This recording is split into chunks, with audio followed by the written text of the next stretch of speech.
sahabat-sahabat Al-Imam Ali bin Muhammad Al-Habsyi, sahabat-sahabat beliau, mereka berkata setelah wafatnya Al-Habib Ali, mereka bilang, sungguh kita tahu, kita baca di kitab ini dunia tempat stres, tempat susah, tempat bala, tempat musibah, segala macam ada di dunia dari hal-hal yang buruk.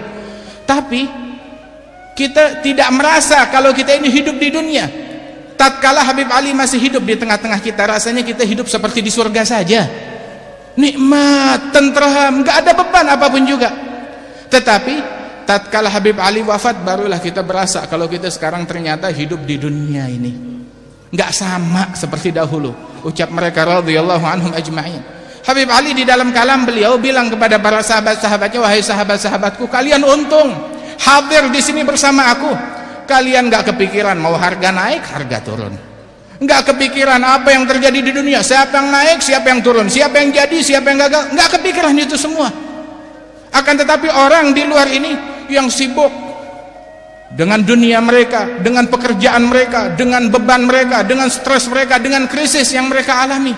Wahakata, sungguh kelezatan di majelis yang semacam ini. Habib Ali bilang, saya kalau ada hadir majelis seperti ini bersama guru saya Al-Habib Abu Bakar bin Abdullah Al-Attas, jangan lagi sejam 2 jam, setahun saya duduk, saya nggak kepikiran untuk cari makan, nggak kepikiran untuk cari minum. Kenapa? Semuanya udah terpenuhi di situ, lezat, nikmat, tentram batin saya. Nggak kepikiran makan, nggak kepikiran minum. Makanannya apa? Makanan mereka melihat kepada wajah para aulia wa salihin, memandang wajah mereka, hadir di majelis mereka. Wahakata, sampai para guru-guru kita termasuk Al-Habib Anis bin Ali Al-Habsyi itu kalau udah hadir majelis yang semacam ini, udah selesai nikmat itu majelis, lezat, luar biasa.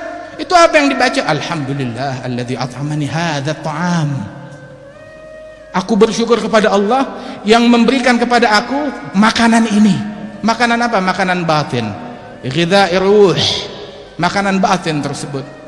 Mereka, para salaf kita yang kita teladani, yang kita cintai tersebut, mereka adalah teladan kita di dalam menyikapi apapun juga, di dalam menyikapi dunia, di dalam ibadat mereka, di dalam keilmuan mereka, di dalam cara mereka bersikap terhadap sesama manusia. Sehingga disebutkan itu di majelis mereka nggak disebut tuh tentang dunia. Nggak ada orang yang menyebutkan tentang dunia, membanggakan dunia di majelis mereka. Entah itu masalah ekonomi, entah itu masalah politik, entah itu masalah apapun, nggak ada di majelis mereka radhiyallahu anhum ajma'in. Seperti disebutkan majelisnya Al-Imam Hasanul Basri, itu disebutkan la yura fi majlisih al-aghniya. Di majelisnya itu tidak kelihatan orang-orang hartawan. Kenapa? Semuanya sama duduk di situ, mau mendapatkan manfaat, mau mendapatkan berkah, mau mendapatkan ilmu. Hadir dengan khusyuk, dengan linangan air mata.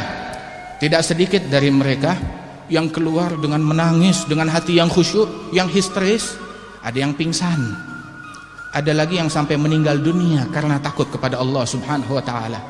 Sampai suatu hari di majelis beliau digotong 7 jenazah radhiyallahu anhum ajma'in. Majelis yang melambangkan khasyah kepada Allah Subhanahu wa ta'ala, melambangkan rasa takut kepada Allah Jalla Jalaluhu wa ta'ala azamatuh. Enggak ada gelak tawa, tidak ada sebutan tentang duniawi, semuanya adalah tentang akhirat, membuat orang-orang dekat kepada Allah Jalla Jalaluhu wa ta'ala azamatuh. Disebut